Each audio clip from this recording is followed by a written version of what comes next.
Vatican apostolic நூலகத்துக்கு வருகை தரும் முஸ்லிம் அறிஞர்களுக்கு பிரார்த்தனை இடங்கள் வழங்கப்படுகின்றன என்று அதன் துணைத் தலைமை நூலகர் உறுதி செய்துள்ளார். இத்தாலி செய்தித்தாள் லா ரெப்புப்பிளிக்காவுக்கு வழங்கிய பேட்டியில் துணைத் தலைமை நூலகர் பிர. ஜியாகோமோ கார்டினாலி கூறியதாவது, முஸ்லிம் அறிஞர்கள் பிரார்த்தனை செய்ய ஒரு சிறிய இடத்தை கோரியதாகவும் நூலகம் அதற்கு சம்மதித்ததாகவும் தெரிவித்தார். அவர் கூறியதாவது, சில முஸ்லிம் அறிஞர்கள் எங்களிடம் ஒரு பிரார்த்தனைக்கான பாயுடன் கூடிய அறையை கேட்டனர். நாங்கள் அதை அவர்களுக்கு வழங்கியுள்ளோம். 15ஆம் நூற்றாண்டின் நடுப்பகுதியில் நிறுவப்பட்ட வத்திக்கான் நூலகம் கத்தோலிக்க திருச்சபையின் அறிவு பாரம்பரியத்தின் மையமாக கருதப்படுகிறது. உலக மதங்களும் பண்பாடுகளும் சார்ந்த எண்ணற்ற பழமையான கையெழுத்து பிரதிகளும் நூல்களும் இதில் உள்ளன. உலகின் பழமையான நூலகங்களில் ஒன்றான இந்த திருத்தந்தை அரியணையின் ஹோலிசி நூலகம் கத்தோலிக்க திருச்சபை மற்றும் பிற மதங்களின் கோடிக்கணக்கான தெய்வீக மற்றும் வரலாற்று அடிப்படை நூல்களை உள்ளடக்குகிறது. ஆராய்ச்சி நோக்கத்திற்காக பல துறைகளின் ஆய்வாளர்களுக்கு தெரிவு செய்து இந்த நூலகம் திறக்கப்படுகிறது.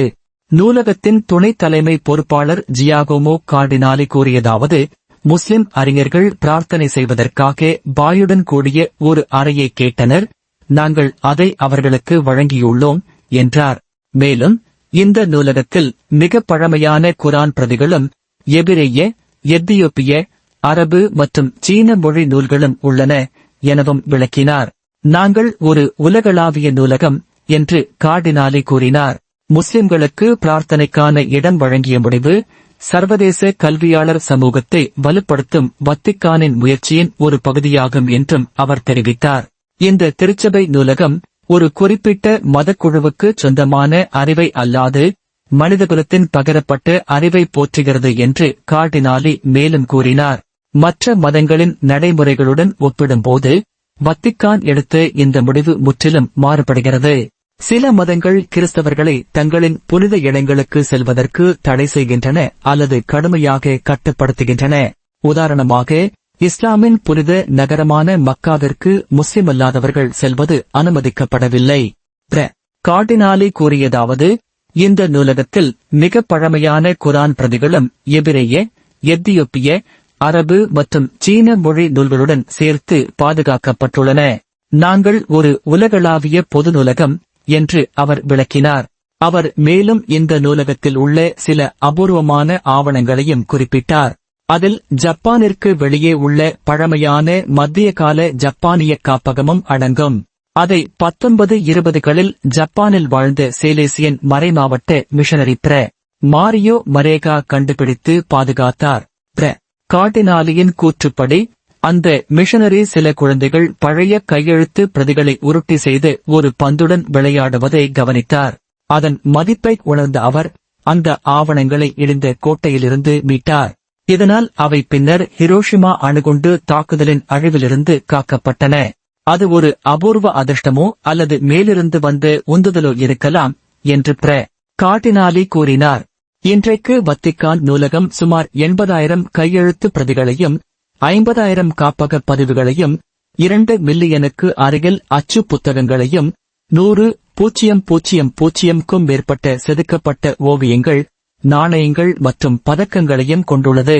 அண்மைய ஆண்டுகளில் ஸ்பினோசாவின் எதிக்ஸ் என்ற அரிய கையெழுத்து பதிப்பும் இங்கிருந்து கண்டுபிடிக்கப்பட்டுள்ளது. நூலகத்தின் மாபெரும் டிஜிட்டல் காப்பகம் உலக மக்கள் அனைவருக்கும் திறந்து வைக்கப்பட்டுள்ளது. ஆனால் இதன் மூலம் சில வினோதமான கோரிக்கைகளும் அதிகரித்துள்ளன என்று கார்டினாலி கூறினார். எங்களுக்கு அமெரிக்காவில் இருந்து மிகவும் அபத்தமான கேள்விகள் வருகின்றன. உங்களிடம் டைம் மெஷின் இருக்கிறதா? ரோம பேரரசர் டைட்டஸ் எடுத்துச் சென்ற எருசலேம் ஆலயத்தின் மேனோரா இருக்கிறதா? புனித கிரேல் இருக்கிறதா என்று அவர் நகைச்சுவையாக கூறினார். மெய்யியல் ஆராய்ச்சியில் செயற்கை நுண்ணறிவின் வளர்ச்சி குறித்து அவர் பேசும்போது, அது பட்டியலிடுதல் போன்ற பணிகளில் உதவலாம் என்றாலும் மனித அறிவை மாற்ற முடியாது என்றும் அவர் குறிப்பிட்டார். பிரச்சனை 500 ஆண்டுகளாக அதேதான், பட்டியலிடுதல் என்றார். கணினி உதவலாம், ஆனால் ஒரு போலியை அது உணருமா என தெரியவில்லை. 1451ஆம் ஆண்டு போப் நிக்கோலஸ் வி அவர்களால் தொடங்கப்பட்ட வத்திக்கான் அப்போஸ்டாலிக் நூலகம் இன்றும் கிறிஸ்தவ மற்றும் மனித அறிவின் தலைசிறந்த களஞ்சியமாக விளங்குகிறது. அனைத்து மத அறிஞர்களுக்கும் சமமாய் தங்கி ஆய்வு செய்ய அனுமதிப்பதன் மூலம் உலகளாவிய அறிவையும் கலாச்சார பாரம்பரியங்களையும் காக்கும் மையம் என்ற தனது பணி தொடர்கிறது. இந்த முடிவை சில கிறிஸ்தவர்கள் விமர்சித்தனர். இது போட்டியாளரான ஒரு மதத்திற்கு திருச்சபை சொத்தில் தங்க அனுமதி வழங்குவது போன்றது என்று அவர்கள் கூறினர். இதற்கு மாறாக சிலர் இந்த முடிவை ஆதரித்து, உண்மைக்கு ஆராய்ச்சியை குறித்தால் பயமில்லை என்பதை காட்டும் செயல் இது என்றார்கள். போப் லியோ 14 தனது திருப்பணியில் மதங்களுக்கு இடையேயான உரையாடலுக்கு முக்கியத்துவம் அளித்து வருகிறார். கடந்த மே மாதத்தில் மத ஒன்றியத்தையும் புரிந்துணர்வையும் மேம்படுத்த பல மத தலைவர்களை வத்திக்கானில் வரவேற்றார். கிறிஸ்தவர்கள் மனித சகோதரத்துவ உணர்வில் ஒன்றுபட வேண்டும் என்று அவர் குறிப்பிட்டார். இந்த விவகாரம் திருச்சபையின் உள்ளகத்தில் நிலவும் ஒரு விரிவான முரண்பாட்டை வெளிப்படுத்துகிறது. உலகளாவிய திறந்த மனோபாவத்தை தக்க வைத்துக் கொள்ளும் போது அதன் தனித்துவமான ஆன்மீக பணி எவ்வாறு பாதுகாக்கப்படும் என்பதே அந்த அடிப்படை கேள்வியாகும். அப்போஸ்டாலிக் நூலகத்தின் பணியியல் கண்ணோட்டம் நம்பிக்கையும் அறிவும் சமநிலையுடன் இணைந்து இயங்கும் எனும் கத்தோலிக்க நம்பிக்கையில் நீண்ட காலமாக வேரூன்றியுள்ளது. இந்த கொள்கையே உலகின் அனைத்து பண்பாடுகளும் மதங்களும் சேர்ந்து நூல்களை பொறுப்புடன் பாதுகாப்பதற்கான அதன் பணியை வழிநடத்தி வந்துள்ளது. ஆனால் விமர்சகர்களின் பார்வையில் முஸ்லிம் அறிஞர்களுக்காக பிரார்த்தனைக்கான இடம் வழங்குவது ஈவன் நல்ல நோக்கத்துடன் செய்ததாக இருந்தாலும் இந்த அடிப்படை அடையாளத்தை சீர்குலைக்கும் அபாயத்தை ஏற்படுத்தக்கூடும். முஸ்லிம்களுக்கு பிரார்த்தனை அறை வழங்கப்படுகிறதே என்றால் என ஒரு தெய்வவியல் அறிஞர் கேள்வி எழுப்புகிறார்.